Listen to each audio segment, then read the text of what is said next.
Hi everyone, and welcome to your weekly roundup. My name is Camelia, Associate Deputy Editor of Marketing Interactive, and today I'm coming to you with the most buzzed about stories of the week.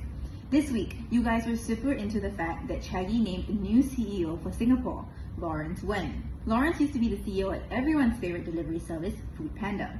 We also saw ex-BBDO CEO Melvin Kwek join Soul Drama Entertainment as his new executive director. He will officially take over on September 1st.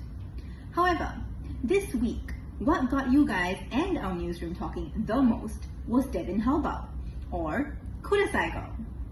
Devin is a travel content creator, and she struts around in funky outfits with this selfie stick, and she ends her sentences with the word Kudasai, which in Japanese means please.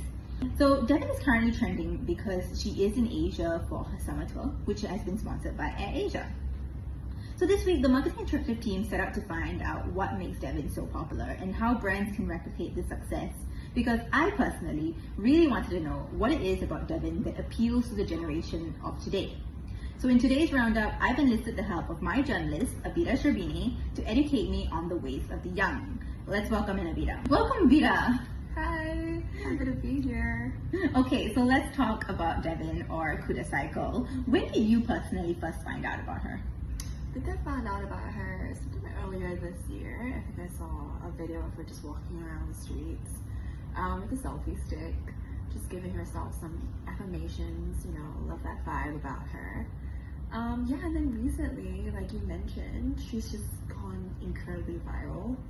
On TikTok, on Instagram even. She's been on this world tour with AirAsia. I think it's insane just how such a small video can just bring you all over the world. I think it still blows my mind.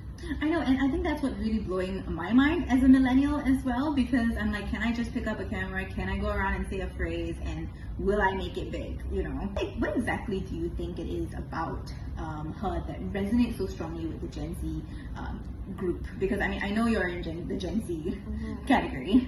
Yeah, I'm like the eldest of the Gen Z. Well, I think there are a few reasons as to why she's so well liked by our generation. I think firstly, the use of a selfie stick, I think was incredibly brave. We always associate like the use of selfie sticks with the older generation, with boomers, and to see someone that young just go around just owning something that we all thought was cringe, was very brave. The fact that it's very stripped down, it's very relatable, that she's just walking around with a selfie stick. And you know what? You're just like, what, girl? I love that for you. You do you.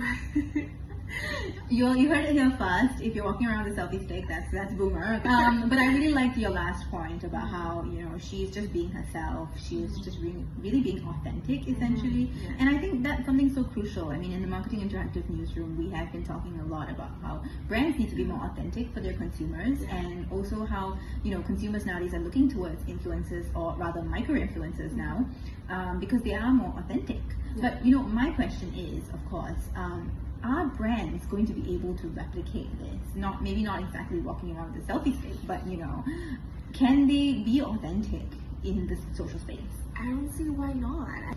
You see, the magic of TikTok and videos like Devin's videos is because it's stripped down. Like influencers are no longer doing like crazy editing. They're not really like even a setup like the kind of video that we're doing right now. It's just honest and authentic. And I think brands can do the same way, whether it's using a spokesperson from like their team, or even working with a micro-influencer who shares like the same values. I agree with you. I think especially AirAsia, I think they kind of got that down pretty right. Like I think at one point they used Zoe Gabriel, the micro-influencer from Charles and Keith, and they got her to taste all her food. And of course now they're working with Devin Halbal for her summer tour, which is pretty incredible. I think that's the beauty in working with micro-influencers, is that it just feels a lot more authentic. They are more relatable to people.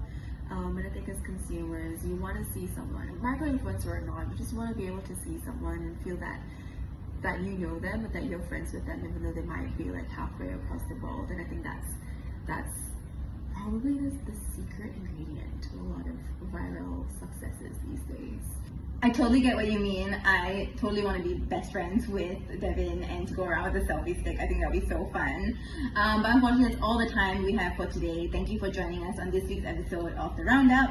Don't forget to tune in next week on Friday, where we will have a brand new episode waiting for you. Bye!